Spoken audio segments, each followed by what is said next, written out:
नमस्कार, बहुत बहुत स्वागत है आप सभी का साधना प्लस में। मैं हूं आपके साथ आदर्श तिवारी।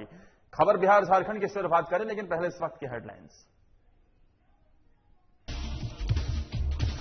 जमशेदपुर में महिला थाना प्रभारी रूपा तिर्की का मौत का मामले को लेकर पूर्व सीएम ने उठाया सवाल। राज्य सरकार से की सीबीआई जांच की मांग। गुमला में टीकाकरण अभियान की शुरुआत। 18 साल से अधिक आयु के युवाओं को लग रहा वैक्सीन। सरकार के इस पहल से युवाओं में उत्साह।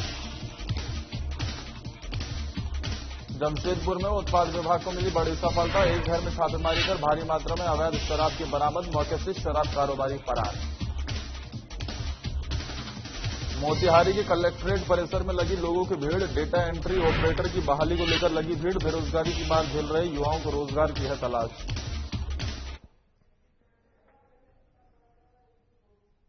झारखंड के साहिबगंज जिले की महिला थाना प्रभारी रूपा तिर्की की मौत के मामले में कई दिनों से जांच के नाम पर लेपापोती की जा रही है। वहीं साहिबगंज पुलिस ने मामले की जांच में 2 लोगों को अब तक हिरासत में ले लिया है। वहीं पूर्व मुख्यमंत्री रघुवर दास ने इस मामले को गंभीरता से लेते हुए राज्य सरकार को आड़े हाथों लिया है। उन्होंने कहा है कि झारखंड की होनहार महिला थानेदार रूपा तिर्की की मौत के मामले को भटकाया जा रहा है।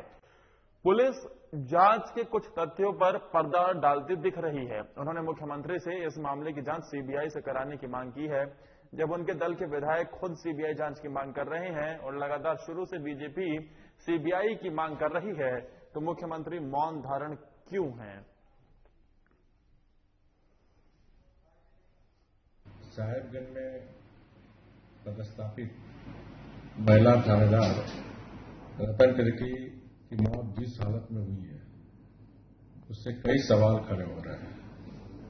पुलिस सही दिशा में जांच करने के बजाय मामले का लीपापोती और तथ्यों का छिपाने का काम कर रही है। पुलिस आत्महत्या की बात कर रही है। इस आत्महत्या की बात को न उसके परिवार वाले मान रहे हैं, न आदिवासी संगठन के लोग मान रहे हैं, न राजनीतिक दल के लोग मांग रहे हैं। यहां तक कि सत्तारूढ़ दल के विधायक माननीय लोबिन हेमरिम जी, बंधु तिर्की जी भी सीबीआई की मांग कर चुके हैं। वहीं कटिहार में कोरोना काल के दौरान स्वास्थ्य महकमा से एक अच्छी खबर आई है। उप मुख्यमंत्री की पहल और जिलाधिकारी की सजगता से सदर अस्पताल में वेंटिलेटर सिस्टम सुचारू ढंग से चालू किया जा चुका है। अब कोरोना मरीजों के लिए एक और सेवा की शुरुआत की गई है। सदर अस्पताल के आईसीयू में 5 बाईपैप मशीन इंस्टॉल की गई है। जब कोई मरीज ऑक्सीजन खींच नहीं पाता है तो उनके शरीर में सीधा ऑक्सीजन फ्लो करा देता है। जिलाधिकारी ने कहा है कि फिलहाल 5 बाईपैप मशीन सदर अस्पताल के आईसीयू में 4 वेंटिलेटर के अलावा इंस्टॉल की गई है। आगे जिले को जल्द ही 5 और बाईपैप मशीन की सुविधा मिलेगी। फिलहाल कोरोना के साथ इस जंग में कटिहार की हालत नियंत्रण में है।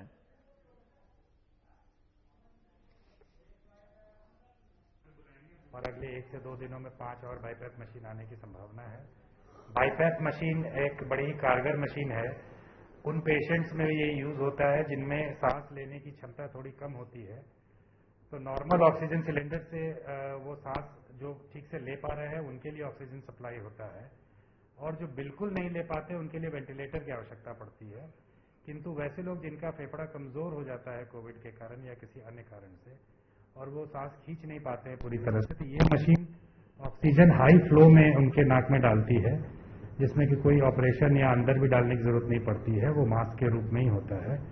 तो उन पेशेंट्स के लिए जो जिनको कि बाईपैप मशीन नहीं रहने पर वेंटिलेटर पर जाने की संभावना हो सकती थी, उन पेशेंट्स के लिए बड़ा ही कारगर सिद्ध होगा। और ये 5 मशीन हमारे सदर अस्पताल में ऑलरेडी इंस्टॉल हो चुके हैं। अभी कोरोना और लॉकडाउन का दौर चल रहा है। बिहार के तमाम स्कूल कॉलेज बंद हैं। जितने भी प्रतियोगी परीक्षाएं हैं उनकी भी डेट बढ़ा दी गई है। ऐसे में परीक्षाओं की तैयारी छात्रों के लिए एक चुनौती बनकर सामने आई है। इन्हीं सब पहलुओं पर प्रतियोगी परीक्षाओं की तैयारी करवाने वाले बिहार के मशहूर शिक्षक गुरु रहमान से बात की हमारे वरिष्ठ संवाददाता अभिषेक सिंह ने।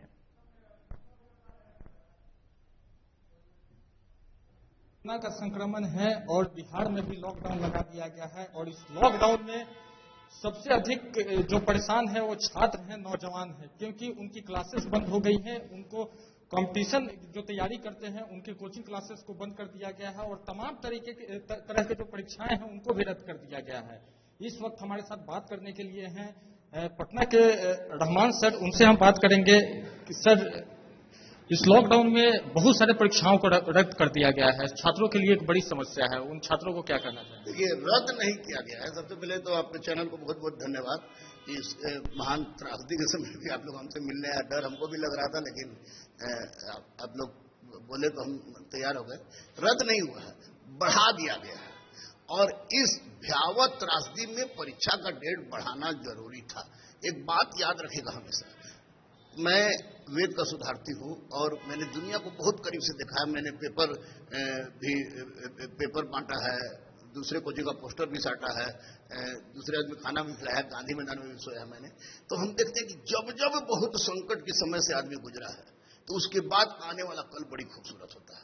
और ये कोरोना की त्रासदी ने कम से कम हमारी पोल तो खोल कर रख ही दी है, लेकिन ये डेट बड़ा है तो इसका मतलब कि बहुत सारे बच्चों के लिए सोना पर सुहागा हुआ हो गया है। क्योंकि जिन लोगों के पास जिनकी तैयारी बहुत अच्छी नहीं थी, अचानक अब 27 जून को यूपीएससी का परीक्षा होने वाला था, 10 अक्टूबर को हो गया है, तो 4 महीना तक अगर वो पढ़ते हैं तो फिर उनको कौन रोक देगा? ये बीपीएससी का ये आपको सब इंस्पेक्टर 2213 का परीक्षा होने वाला था मई में, अब अगस्त में होगा। तो अब इतना समय मिल रहा है तो अगर बच्चे नहीं पढ़ते हैं तो उनकी मूर्खता होगी। तो सब परीक्षा का डेट बढ़ाया गया है क्योंकि कोरोना के त्रासदी में ऑफलाइन किसी भी परिस्थिति में परीक्षा लेना उचित नहीं था। लेकिन यह उन छात्रों के लिए जो तैयारी कर रहे हैं, जिन्होंने फॉर्म भरा है, उनके लिए रामबाण साबित होगा क्योंकि परीक्षा का डेट नहीं बढ़ा है, अपितु उनकी सफलता का एक नया मुहर लग गया है। और मैं कह रहा हूं कि निश्चित रूप से जितने भी छात्र छात्राएं हैं, अगर सोच रहे हैं कि परीक्षा का डेट बढ़ गया है तो बिल्कुल मस्त हो जाए, खुश हो जाए, क्योंकि अब जो आने वाला आपके समय में वह परीक्षा ही होगा और परीक्षा में आपकी तैयारी जबरदस्त होगी। इस समय में आप तरह तरह का फालतू वीडियो, लाल लिपस्टिक, काली लिपस्टिक, पीली लिपस्टिक, हरी लिपस्टिक न देख के और पूरी तरह से आप केवल पढ़ाई को कंसंट्रेट करेंगे तो निश्चित रूप से सफलता मिलेगी। यह परीक्षा का बढ़ा हुआ डेट उनके सफलता का मार्ग प्रशस्त करेगा। यह गुरु रहमान बोल रहा है, 24 साल से मैं पढ़ा रहा हूं, यह मैं दावे के साथ कह सकता हूं कि जिसकी तैयारी नहीं हुई थी उसकी भी तैयारी हो जाएगी। परीक्षा टफ हो गया है डेट बढ़ने के पश्चात, 4-4, 5-5 महीना डेट बढ़ा तो परीक्षा टफ हो गया है। इसलिए प से पागलपन के, ह से हद तक, ग से गुजर के, च से चूतर, च से चिपका के, क से कबाड़ने का प से प्रयास करें, क्योंकि कोरोना है, जाएगा, परीक्षा होने वाली है, होगी, यह भी शाश्वत सत्य है। इसलिए पढ़ें, केवल और केवल पढ़ें, केवल और केवल पढ़ें अगर बेरोजगारी रूपी कोरोना को दूर करना चाहते हैं तो। ऑनलाइन क्लासेस करते हैं बच्चे, ऑनलाइन क्लासेस कैसे करें, किस माध्यम से करें, कितना उनको सहूलियत हो? देखिए, ऑनलाइन क्लासेस हम बार बार ऑनलाइन के समर्थक नहीं है, लेकिन मजबूरी में बच्चों को पढ़ा रहे हैं। और पूरे बिहार में मैं आपको बता दूं, मैं अपनी बड़ाई नहीं कर रहा हूं, मां सरस्वती की असीम अनुकंपा है, मैं बजरंगबली का भक्त हूं, अनंत भक्त हूं, कि ऑफलाइन में हमारे पास जितने बच्चे हैं और गरीब बच्चे भी अथाह बच्चे हैं कि हम इमेजिन नहीं कर सकते हैं, कि आप भी इमेजिन नहीं कर सकते कभी गुरुकुल या ऑफलाइन हो जाएगा तो देखिएगा। लेकिन ऑनलाइन में केवल पढ़ा रहा हूं सिलेबस कि एकलौता मैं हूं पूरे बिहार में जो कि मैं ऑनलाइन पढ़ा रहा हूं सिलेबस के माध्यम से, लंद फन देवानंद करके नहीं कि गोरी लड़की ऐसी होती है, काली लड़की ऐसी होती है, लाल लिपस्टिक ऐसी होती है, पीली लिपस्टिक ऐसी होती है, ऐसा नहीं। क्योंकि शिक्षक की एक गरिमा होती है, गुरु की एक गरिमा होती है। मैं इतिहास का शिक्षक हूं और मुझे कोई कहे कि बायोलॉजी पढ़ाओ, मुझे कोई कहे कि केमिस्ट्री पढ़ाओ, मुझे कोई कहे कि इकोनॉमी पढ़ाओ, तो मैं नहीं पढ़ा पाऊंगा, किसी भी परिस्थिति में नहीं पढ़ाऊंगा, क्योंकि व्यक्ति एक ही चीज का विशेषज्ञ हो सकता है।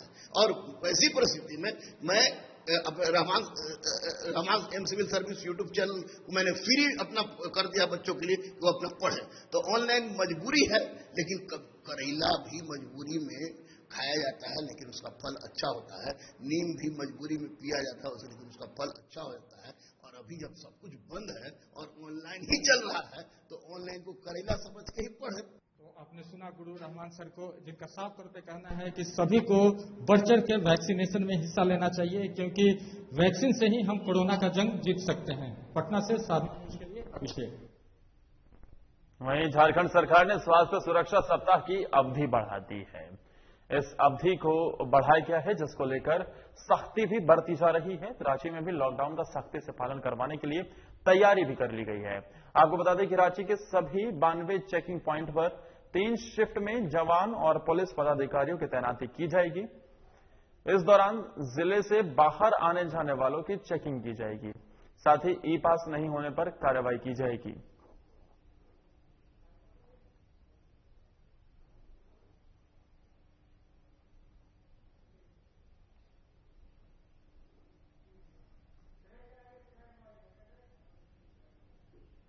रोक रहे हैं यहां पर एक छोटे से ब्रेक के लिए, फौरन हाजिर होते हैं कुछ और खबरों के साथ।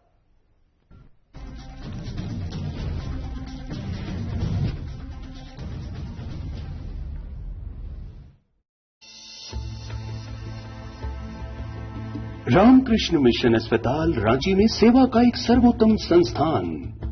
7 दशकों से रामकृष्ण मिशन सैनिटोरियम में सभी बीमारियों का आधुनिक पद्धति से सस्ते दर पर इलाज। अस्पताल में अनुभवी डॉक्टर और कुशल नर्सें रखेंगी आपका विशेष ख्याल। सभी आधुनिक चिकित्सकीय उपकरणों से लैस 24/7 है सेवा में समर्पित रामकृष्ण मिशन अस्पताल, खूंटी रोड, तूपुदाना, रांची, जिसका सेवा ही परम धर्म है।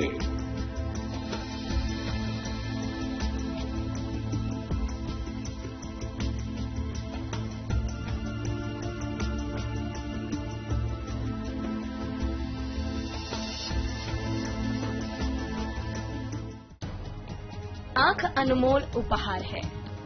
आंखों से संबंधित किसी भी प्रकार की परेशानी को आप हल्के में न लें। आपको आपके आंखों के इलाज के लिए कहीं दूर जाने की जरूरत नहीं है। आप सीधे चले आए किरण नेत्रालय, जहां आधुनिक मशीनों से आपकी आंखों का सफल इलाज किया जाता है। यहां पावर चश्मा भी उचित मूल्य पर उपलब्ध है। नर सेवा ही नारायण सेवा के संकल्प के साथ खुला किरण नेत्रालय बरौनी के लोगों के लिए किसी वरदान से कम नहीं है। हमारा पता है किरण नेत्रालय सेवा समिति, फुलवरिया बाजार, कैरीबारी दुर्गा स्थान के निकट, बरौनी।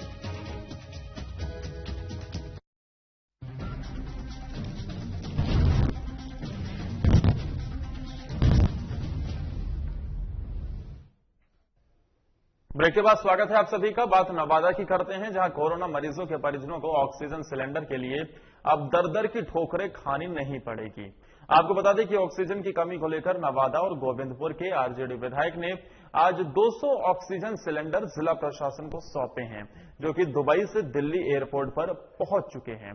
इसी को लेकर विधायक मोहम्मद कामरान ने बताया है कि नवादा की जनता को ऑक्सीजन की कमी महसूस नहीं हो और कोरोना मरीज स्वस्थ होकर अपने घर जा सके, इसलिए दुबई से ऑक्सीजन सिलेंडर मंगवाए गए हैं।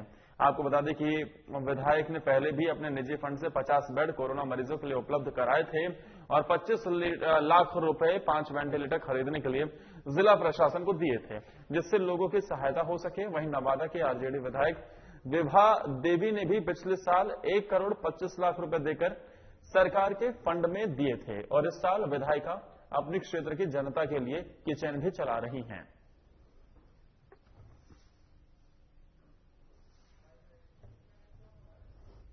इसको संविधान दे रहे हैं, इसको विभाग दे रहे हैं, विभाग के द्वारा हम लोग कोरोना काल में जहाँ तक के हम कंपनी के रुपया पर हमारा परिवार चला रहा है, उसी को रुपया से हम अपना कोविड-19 में दे रहे हैं। ये राजनीतिक वाला रुपया नहीं है, न तो हम राजनीतिक को मैंने काम कर रहे हैं, जनता के काम कर रहे हैं, गरीबों के काम कर रहे हैं, करवा रहे हैं अपना परिवार को। खाना बना करके हम देते हैं, वो जिसको भी अपना पहुँचाता है, जो मर जाता है छोड़ के चले जाते हैं, उसका भी जान जोखिम में डाल करके डॉक्टर उसका कर देते हैं। बिहार सरकार की जारी गाइडलाइन को सही से पालन कराने के लिए पुलिस ने पूरी तरह से कमर कस ली है, जिसको लेकर शहरी और गांव में सभी दुकानों को बंद कराया जा रहा है और लोगों से बाहर निकलने की वजह पूछी जा रही है। आपको बता दें कि थानाध्यक्ष अभय कुमार सहित पुलिस बल के जवानों ने ढाका गांधी चौक पर बेवजह आने जाने वाले लोगों से कड़ी पूछताछ की और वाहन चेकिंग अभियान भी चलाया, जिसमें बिना मास्क लगाए और बिना हेलमेट के दर्जनों बाइक चालकों के चालान भी काटे गए।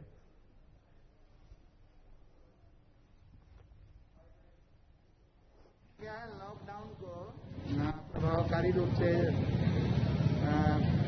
कारगर ढंग से चलाने के लिए वाहन चेकिंग यहाँ चौक पर की गई है। गांधी चौक पर 4000 से अधिक फाइन हुआ है आपका व्हीकल फाइन जो है वाहन जुर्माना, और 400 रुपया मास्क का जो है जुर्माना किया गया है, अभी फाइन हो रहा है। मोतिहारी कलेक्ट्रेट स्थित राधा कृष्ण भवन में डेटा एंट्री ऑपरेटर की बहाली को लेकर काफी भीड़ देखी गई। खबर मोतिहारी से है। सूबे में बेरोजगारी का आलम यह है कि मात्र 60 सीटों के लिए, वो भी 3 महीने की नौकरी पाने के लिए हजारों युवक युवतियों ने आवेदन दिया। एक तरफ लॉकडाउन का लोग मार झेल रहे हैं तो दूसरी तरफ बेरोजगारी का आलम देखने को मिला है। भीड़ इतनी हो गई कि प्रशासन के लिए नियंत्रण करना भी मुश्किल हो गया था।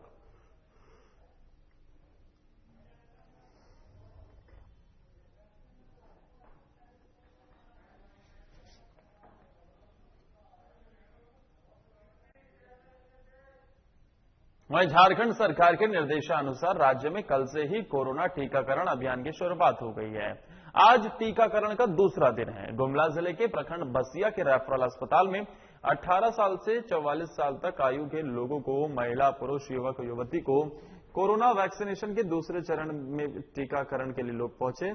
प्रखंड बसिया में आज भी कोरोना वैक्सीन लगवाने वाले लोगों में काफी उत्साह देखा गया।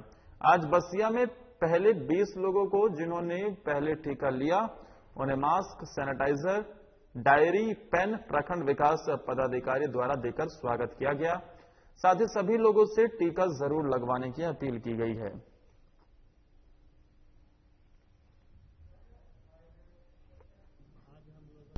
बसिया प्रखंड में 18 प्लस से ऊपर लोगों का टीकाकरण चालू किया है और काफी खुशी है कि काफी लोग उत्साहित हैं और सभी लोग आ रहे हैं। आज 200 लोगों का रजिस्ट्रेशन हुआ है और लगता है मुझे 200 आज हो जाएंगे 100%।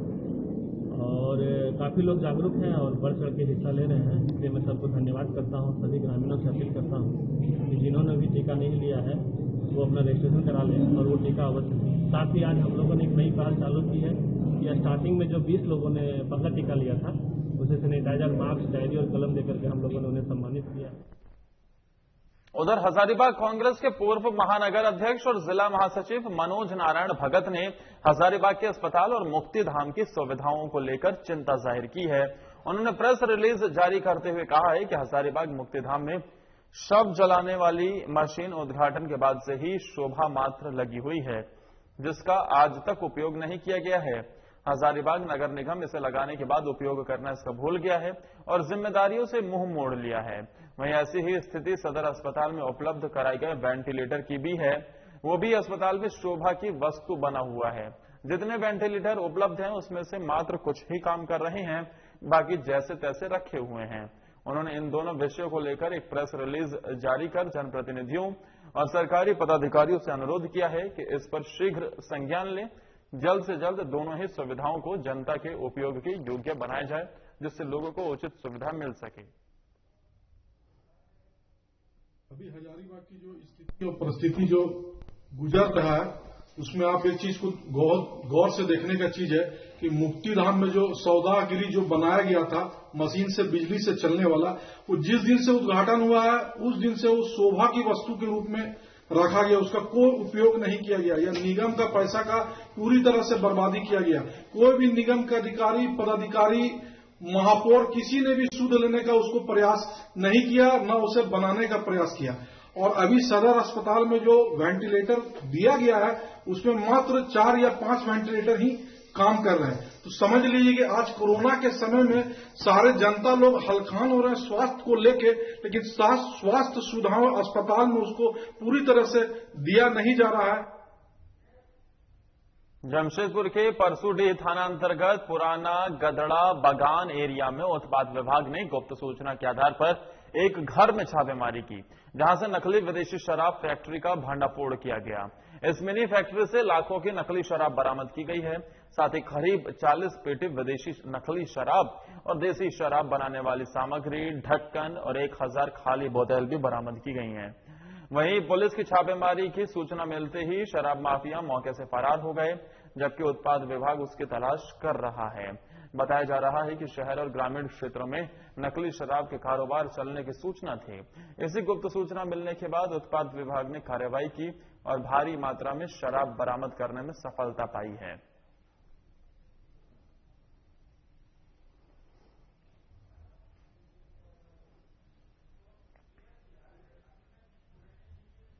सीतामढ़ी के नेपाल सीमा से लगने वाले प्रखंडों में भी लॉकडाउन का सख्ती से पालन कराया जा रहा है। भारत नेपाल की सीमा पर बड़ी संख्या में पुलिस के जवान तैनात किए गए हैं, तो वहीं यहां लॉकडाउन का माहौल बनाने वाले लोगों के साथ पुलिस सख्ती के साथ पेश आ रही है।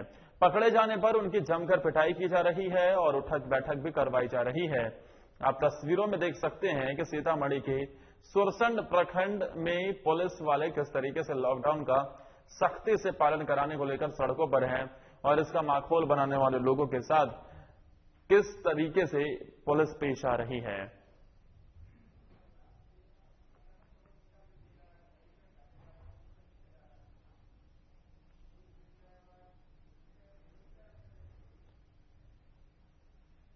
शिवहर जिले के निवर्तमान एसडीपीओ राकेश कुमार ने सपरिवार कोरोना से जंग जीत ली है।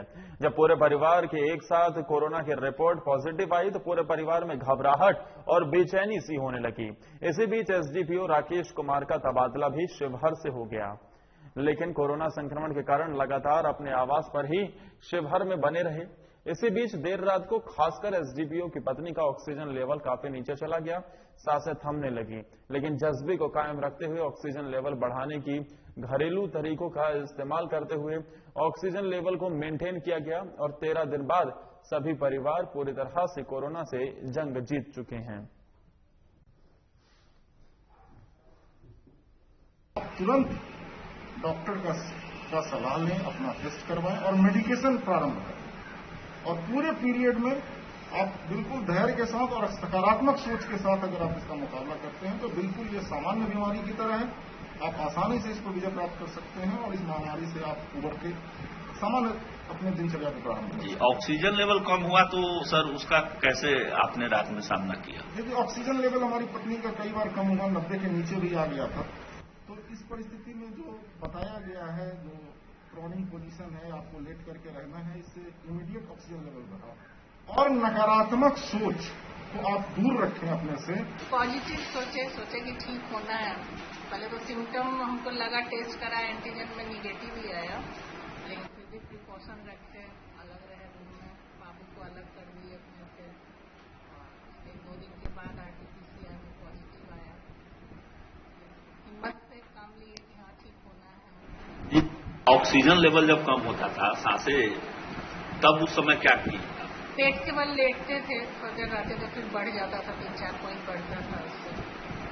पेट के बल लेटते। अब पूरी तरह से स्वस्थ हैं सर? हाँ, स्वस्थ।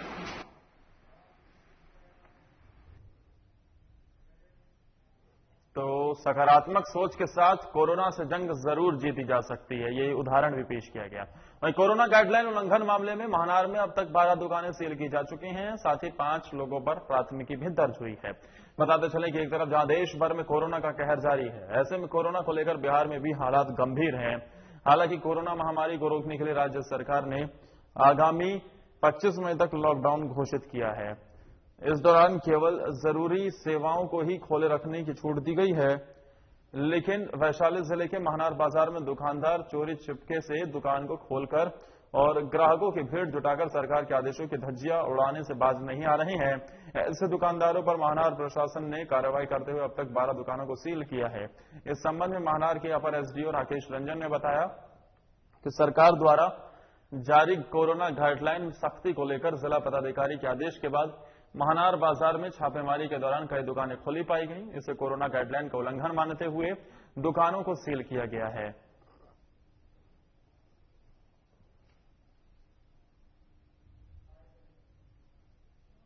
दुकानों को सील किया गया है, कार्रवाई तो कई दुकानों में किया गया है और इसके साथ कुछ ऐसे दुकानदार भी हैं जो बार नहीं मान रहे थे, तो उनके खिलाफ फायर तारीख किया गया। फाइनली प्रशासन को जेल भेज दिया गया। 5 लोग हैं उसके बाद एफआईआर किया गया। लॉकडाउन का जो नया आदेश आया है, आदेश वही है, सिर्फ उसके टाइमिंग में थोड़ा सा बदलाव किया गया है।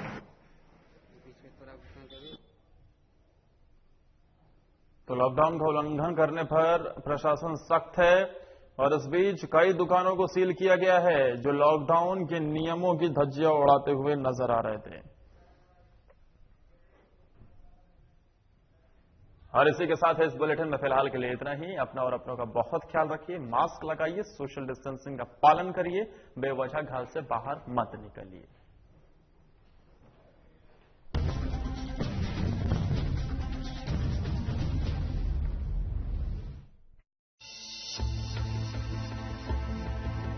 रामकृष्ण मिशन अस्पताल रांची में सेवा का एक सर्वोत्तम संस्थान। 7 दशकों से रामकृष्ण मिशन सैनिटोरियम में सभी बीमारियों का आधुनिक पद्धति से सस्ते दर पर इलाज। अस्पताल में अनुभवी डॉक्टर और कुशल नर्सें रखेंगी आपका विशेष ख्याल। सभी आधुनिक चिकित्सकीय उपकरणों से लैस 24/7 है सेवा में समर्पित। रामकृष्ण मिशन अस्पताल, खूंटी रोड, तूपुदाना, रांची, जिसका सेवा ही परम धर्म है।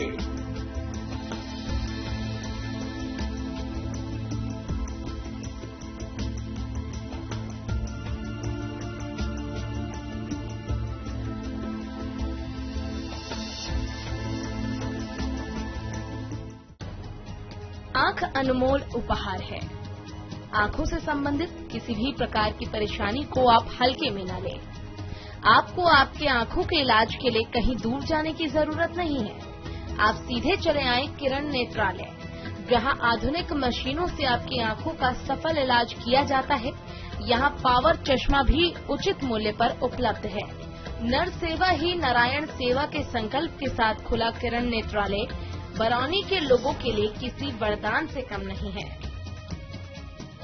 हमारा पता है किरण नेत्रालय सेवा समिति, फुलवरिया बाजार, कैरीबारी दुर्गा स्थान के निकट, बरौनी।